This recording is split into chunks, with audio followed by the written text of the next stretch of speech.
Gostaria de se transformar em um ciborgue, interligando diretamente seu cérebro a um computador para adquirir superpoderes tecnológicos e adivinhe só, realizar tudo isso ainda hoje. Pode parecer que essa possibilidade não está ao alcance, mas você estaria equivocado. O implante cerebral Neuralink de Elon Musk pode estar ganhando muita atenção agora, contudo, é importante ressaltar que a Neuralink é apenas uma empresa pequena dentro do vasto e emergente mundo da interface cérebro-computador. No cenário atual, há numerosas pessoas que já alcançaram o êxito em conectar a mente humana à tecnologia computacional, e muitas delas conseguiram isso sem sequer precisar passar por cirurgias cerebrais. Tornar-se um ciborgue é possível, e nós estamos prontos para lhe mostrar como. Tudo isso é a verdade acerca dos implantes cerebrais. Toda essa jornada remonta a um indivíduo chamado Hans Berger. Ele atuou como cientista nos anos 1920 e foi a primeira pessoa a oficialmente descobrir que o cérebro opera por meio de atividade elétrica. Portanto, tudo o que ocorre dentro do seu crânio, cada experiência que você vivencia, é resultado de correntes elétricas percorrendo um tecido cinzento saturado. O dilema atual é que somos conscientes de nossa própria existência como seres eletrificados encapsulados em corpos em decadência, e isso pode ser uma das razões principais para a crescente inquietação humana ao longo do último século. De qualquer forma, Hans Berger usou essa nova revelação para desenvolver uma ciência denominada eletroencefalografia, ou EEG. Trata-se de um método para identificar e registrar esses sinais elétricos internos do cérebro à medida que ocorrem. O que Berger descobriu foram padrões ritmados ou oscilantes de atividade neural, comumente conhecidos como ondas cerebrais. Em seus experimentos iniciais, que eram rudimentares como se esperaria na década de 1920, ele inseriu alguns fios de prata diretamente no couro cabeludo do paciente e os conectou a um eletrodo da era vitoriana. Esse dispositivo usava um tubo de vidro contendo mercúrio para visualizar os impulsos elétricos. Naturalmente, a tecnologia progrediu imensamente desde então, e eu pouparei você da história completa sobre enfiar fios nos cérebros das pessoas. O ponto crucial aqui é que a motivação fundamental para tais ações permaneceu constante, e sempre buscamos capturar e registrar com o máximo detalhamento possível a linguagem elétrica que ocorre dentro de nosso conjunto de tecido cerebral cinzento. O campo da interface cérebro-computador, IBC, não ganhou real destaque até que a tecnologia de computação evoluísse para acompanhar as capacidades do cérebro humano. O verdadeiro avanço no campo da IBC teve início no final dos anos 90. A abordagem moderna da IBC difere em essência, pois ao invés de inserir fios no couro cabeludo do paciente, ela se conecta diretamente ao cérebro por meio de uma cirurgia invasiva. Nessa técnica, a camada externa do cérebro, o córtex cerebral, é exposta, e em vez de apenas alguns fios, cerca de 100 eletrodos são inseridos na matéria cerebral. Esse feito é possibilitado pelo que chamamos de matriz de Utah, um pequeno quadrado metálico coberto por minúsculos pinos, até 100 deles, cada um ligado a um fio de cobre fino que se estende para fora da parte traseira da matriz. Esses pinos são inseridos diretamente na superfície do córtex cerebral, permitindo que esses eletrodos capturem sinais elétricos com uma resolução muito alta. Esses pulsos elétricos são provenientes da região do cérebro onde o implante foi posicionado. O córtex cerebral é densamente povoado por neuroníons, que são as células cerebrais atuando como transmissores e receptores para os sinais eletroquímicos. Os seres humanos possuem um grande número de neuroníons, e essa condição é possível graças à textura enrugada do nosso córtex cerebral. Esses sulcos proporcionam uma área de superfície maior em um espaço mais compacto, e são essenciais para a inteligência de nível humano.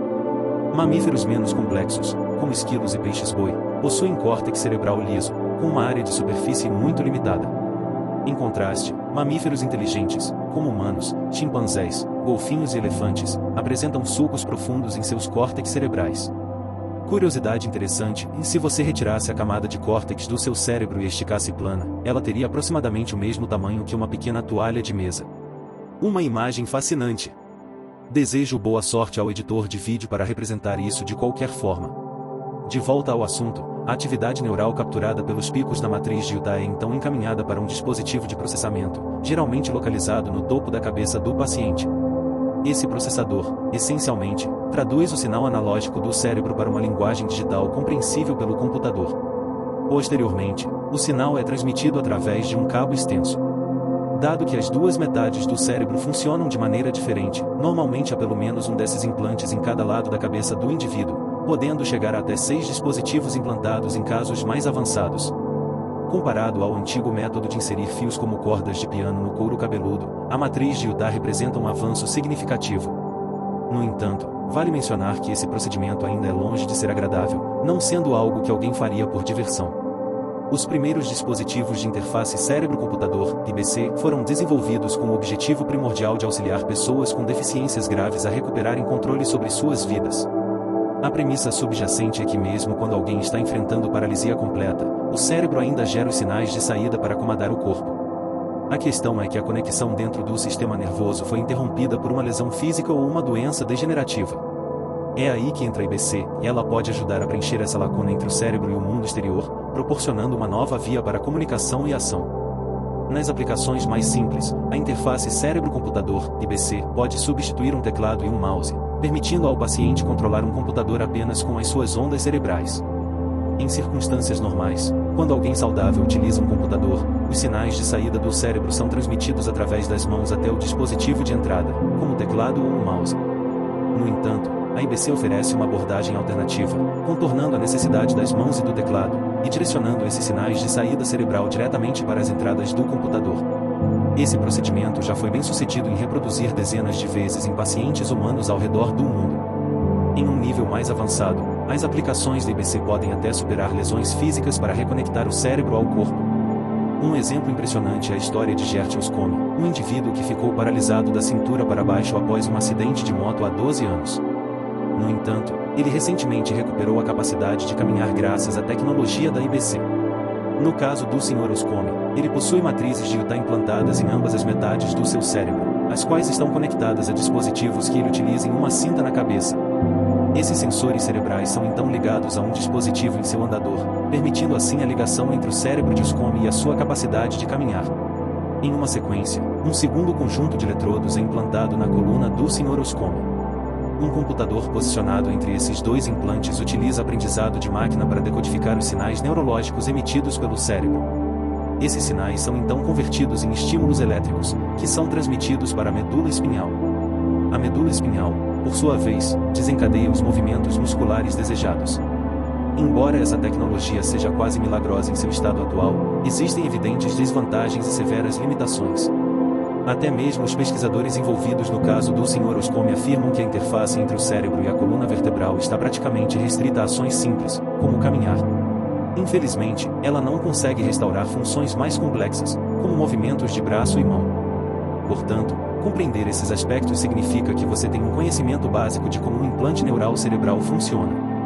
Em essência, a Neuralink não está fazendo algo totalmente inédito com a interface cérebro-computador, IBC. Eles estão, na verdade, aprimorando as capacidades naturais ao explorar novas tecnologias e princípios de engenharia. Essa abordagem é característica de Elon Musk em todas as suas empreitadas. Ele identifica setores profundamente enraizados no status quo, que estagnaram em termos de inovação tecnológica por uma década ou mais. Então, ele introduz uma nova startup nesse setor, uma que seja suficientemente corajosa para assumir riscos massivos, explorando tecnologias de ponta que os jogadores estabelecidos não ousariam adotar. Um exemplo disso é a Tesla, que, embora não tenha inventado o carro elétrico, revolucionou a indústria automobilística. Faça uso da ciência e da engenharia para criar um carro elétrico superior a qualquer coisa já realizada anteriormente. A SpaceX, por sua vez, não inventou novas tecnologias de foguetes, eles simplesmente empurraram os limites da ciência a um ponto onde outros não ousaram ir. A empresa Boring Company não inventou o conceito de túneis, está apenas buscando fazer isso em uma velocidade muito maior do que se pensava possível. Quanto à Neuralink, eles também não inventaram os implantes cerebrais computacionais, estão, em vez disso, explorando novas tecnologias para tornar a interface cérebro-computador, IBC, mais avançada e acessível do que nunca. Existem três principais áreas em que a Neuralink está impulsionando a indústria para a frente. Primeiro, a interface física dos eletrodos do Neuralink abandonou por completo a antiga matriz de Utah, substituindo o pequeno quadrado de pinos rígidos por uma trama flexível de fios ultrafinos. Esse redesenho permite um aumento extraordinário no número de conexões de eletrodos por implante, aumentando em ordens de grandeza, de 100 a mais de 1000. Isso também permite que cada fio de eletrodo seja posicionado de maneira estratégica dentro do tecido cerebral, não estando mais limitado a um arranjo físico quadrado. Para além do aumento de funcionalidade, a natureza fina e flexível dos fios da trama causa danos significativamente menores ao tecido cerebral. Isso resulta em menor inflamação, menos formação de tecido cicatricial e diminuição do risco de rejeição física do implante. Enquanto a área de interação com a matriz de Utah e a região cerebral é limitada, do tamanho de uma unha, o Neuralink abrange uma área do tamanho de uma moeda grande. Em suma, o Neuralink não apenas aprimora a funcionalidade, mas também atenua os riscos associados ao uso de implantes cerebrais. Em teoria, um Neuralink poderia permanecer implantado por décadas, enquanto uma matriz de Utah normalmente precisa ser retirada após cerca de 30 dias. O segundo ponto refere-se ao procedimento de implante. Uma matriz de Utah exige a habilidade especializada de um neurocirurgião de elite, um tipo de médico em escasso fornecimento, frequentemente envolvido em procedimentos de vida ou morte. Em contraste, o projeto do Neuralink permite que seus implantes sejam instalados por um robô cirúrgico autônomo, uma espécie de máquina de costura que posiciona os fios eletrodo no cérebro com precisão sobre-humana. Isso não só torna a cirurgia mais acessível em teoria, mas também pode ser muito mais segura do que um procedimento humano. O terceiro aspecto diz respeito à embalagem e conectividade. Uma das promessas mais incríveis feitas pelo Neuralink é que qualquer pessoa poderia ter um desses implantes funcionando em seu cérebro, sem que fosse possível detectar visualmente. Isso é contrastante com pacientes típicos com matriz de Utah, nos quais é óbvio que eles têm implantes cerebrais. Além da questão estética, isso significa que os pacientes do Neuralink podem usar seus dispositivos em qualquer lugar, sem a necessidade de fios ou fones de ouvido. No design do Neuralink, o dispositivo de processamento de sinal em bloco é substituído por microchips de silício de última geração.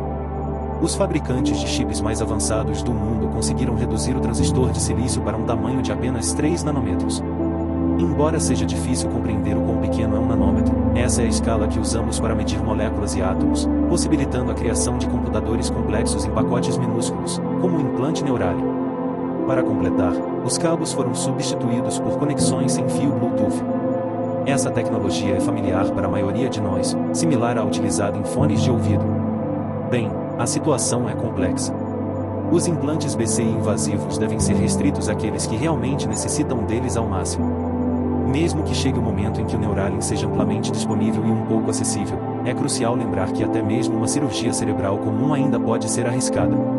As consequências de longo prazo em seu corpo de ter fios inseridos no cérebro e um microcomputador oculto no crânio permanecem incertas. Porém, se você deseja adentrar a tecnologia BCI agora sem a necessidade de cirurgia cerebral, existem opções disponíveis. O Kernel BCI é uma startup fundada em 2016, coincidindo com o ano de fundação da Neuralink, por um indivíduo chamado Brian Johnson. Esse nome pode soar familiar, pois ele atualmente ganha destaque como um executivo de tecnologia que investe milhões de dólares na tentativa de reverter o processo de envelhecimento. Embora ele tenha estado um tanto peculiar recentemente, a Kernel é uma empresa genuína. Então, concentrando-nos na Kernel, esta empresa optou por seguir um caminho distinto do Neuralink. Em vez de depender de um procedimento cirúrgico invasivo, a Kernel adota uma abordagem não invasiva utilizando um dispositivo chamado fone de ouvido BCI. Basicamente, o fone de ouvido Kernel Flow se assemelha a um chapéu tecnológico espacial, pode ser um tanto extravagante, mas é uma poderosa interface cérebro-computador. A grande vantagem desses fones de ouvido não invasivos é que, ao contrário de exigirem um orifício na cabeça, eles posicionam eletrodos ao redor de todo o perímetro do cérebro. Isso significa que você consegue obter dados de todo o córtex cerebral simultaneamente. Enquanto um implante invasivo, como o Neuralink, só pode capturar dados de uma pequena seção física do cérebro. Com os fones de ouvido Kernel, você é capaz de ler todo o cérebro de uma só vez. Uma desvantagem desses fones de ouvido não invasivos é a sua incapacidade de capturar as nuances específicas dos neuroníons individuais. Isso se deve à abrangência do crânio e da biomassa, que difunde o sinal. Imagine a representação cerebral proporcionada pelo dispositivo Kernel como uma foto panorâmica em grande angular de uma paisagem. Embora você possa visualizar tudo, a resolução é baixa, e não é possível aumentar o zoom em nenhum dos detalhes. Em contrapartida, a representação de uma conexão neural se assemelharia a um close-up em formato telefoto de um pico de montanha. A imagem poderia ser nítida e repleta de detalhes, mas a visão ao redor do pico estaria ausente. O Kernel pode não ser capaz de fazer coxos andarem ou cegos enxergarem, porém, ele nos permite observar a função cerebral de maneira relativamente fácil e conduzir nossas próprias experiências sobre como o cérebro reage a eventos específicos. Por exemplo, o Kernel participou de um estudo em 2022 que tinha o objetivo de monitorar o efeito da terapia psicodélica no cérebro. Devo ressaltar, não use drogas a menos que tenham sido prescritas por um médico. No caso do estudo, o fundador da Kernel, Brian Johnson, recebeu uma injeção intramuscular de cetamina, enquanto o fone de ouvido Kernel Flow foi utilizado para monitorar sua atividade cerebral antes, durante e após a terapia com cetamina. Dessa forma, a empresa conseguiu mapear as mudanças na atividade neural de Brian enquanto ele estava sob a influência da terapia, permitindo observar os efeitos persistentes do experimento por vários dias.